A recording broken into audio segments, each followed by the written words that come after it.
Hello students, आपका स्वागत है आपके अपने YouTube channel biology for NEET के अंदर। आज जो हमारा टॉपिक है, आज हम डिस्कस करेंगे इम्यूनिटी के बारे में। उसकी डेफिनेशन देखेंगे और टाइप्स देखेंगे। यानी हम आज का टॉपिक है हमारा इम्यूनिटी एंड दियर टाइप्स। यानी हम कह सकते हैं प्रतिरक्षा तथा प्रतिरक्षा के प्रकार।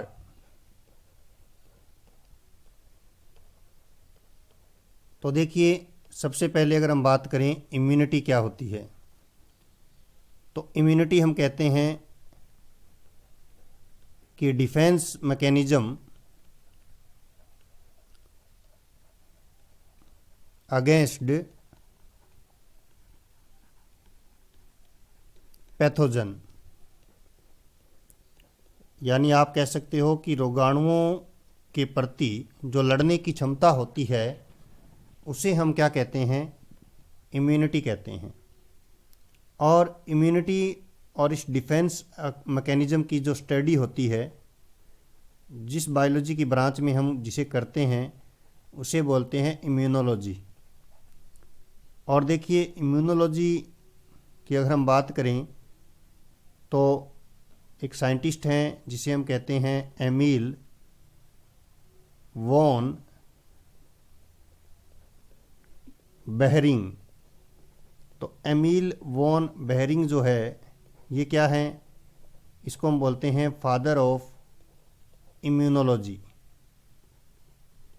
यानी प्रतिरक्षा विज्ञान के जो जनक हैं वो हैं आपके एमिल वॉन बेहरिंग।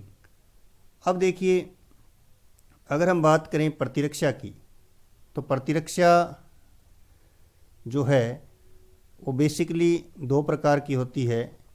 पहली होती है आपकी सहज प्रतिरक्षा,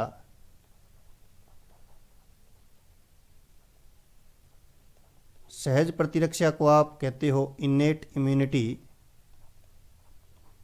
और दूसरी जो होती है वो होती है आपकी उपार्जित प्रतिरक्षा। उपार्जित प्रतिरक्षा के अंदर हम कह सकते हैं कि इसे हम इंग्लिश में कहते हैं एक्वायर्ड इम्यूनिटी। अब बात करते हैं हम किसकी, सबसे पहले सहज प्रतिरक्षा की हम बात करें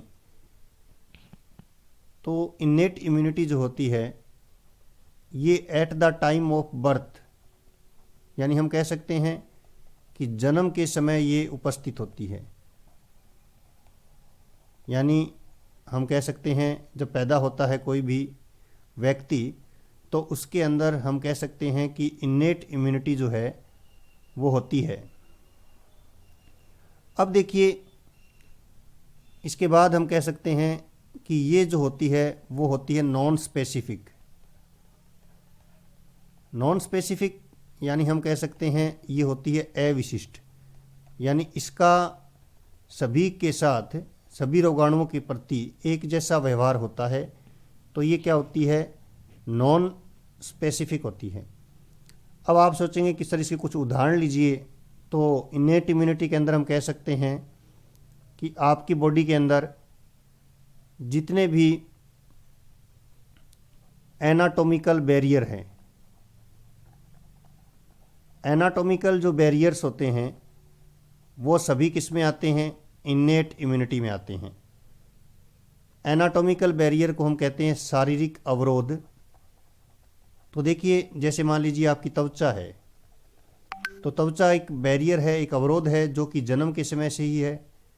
यानी हम कह सकते हैं, और वो नॉन स्पेसिफिक है क्योंकि इसका काम है किसी भी रोगाणु को या किसी भी जो फॉरेन पार्टिकल है उसको बॉडी के अंदर एंटर होने से रोकना। उसके बाद हम कह सकते हैं कि जैसे सेकंड हम कह सकते हैं कि फिजियोलॉजिकल बैरियर। अब आप सोचेंगे कि फिजियोलॉजिकल बैरियर क्या होते हैं, तो आप देख सकते हो कि जैसे सलाइवा है, तो सलाइवा का सिक्रिएशन है, तो सलाइवा में टाइलिन होता है, लाइसोजाइम होता है। उसी प्रकार टीयर्स में लाइसोजाइम होता है। आपकी स्टोमक की जो पीएच होती है, ये सब क्या है, फिजियोलॉजिकल बैरियर हैं, यानी ये भी पैथोजन को डिस्ट्रॉय करते हैं। तो ये चीज़ें सभी क्या हैं, at the time of present है, तो ये आती है आपके इनेट इम्यूनिटी के अंदर। उसके बाद हम कह सकते हैं कि फैगोसाइटिक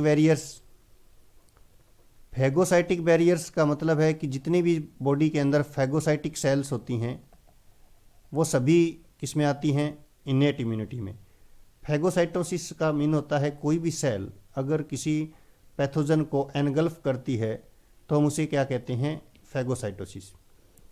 तो ये हम कह सकते हैं एक नॉन स्पेसिफिक है। दूसरा, आपको इस चैप्टर के अंदर एक्वायर्ड इम्यूनिटी पढ़ना है डिटेल के अंदर, तो हम कह सकते हैं कि ये आफ्टर बर्थ इसका ओरिजिन होता है, यानी जन्म के बाद बॉडी के अंदर इसको इंड्यूस किया जाता है। दूसरा, हम कह सकते हैं कि एक्वायर्ड इम्यूनिटी क्या है, एक स्पेसिफिक इम्यूनिटी है, क्योंकि हम देखेंगे कि अलग अलग पैथोजन के लिए जो एक्वायर्ड इम्यूनिटी है उसका जो रिएक्शन है वो सभी के लिए क्या होता है, अलग अलग होता है। और एक्वायर्ड इम्यूनिटी होती है वो मेनली होती है आपकी एंटीबॉडी से, और एंटीबॉडी वर्ड जहाँ पे आ जाए वहाँ पे आपको ध्यान रखना है लिम्फोसाइट, क्योंकि लिम्फोसाइट सेल से ही किसका फॉर्मेशन होता है, एंटीबॉडी का फॉर्मेशन होता है। तो इस प्रकार से एक्वायर्ड इम्यूनिटी। तो आज तो हमने सिर्फ और सिर्फ पढ़ा है इम्यूनोलॉजी का इंट्रोडक्शनरी पार्ट और उसके टाइप्स। Thank you students.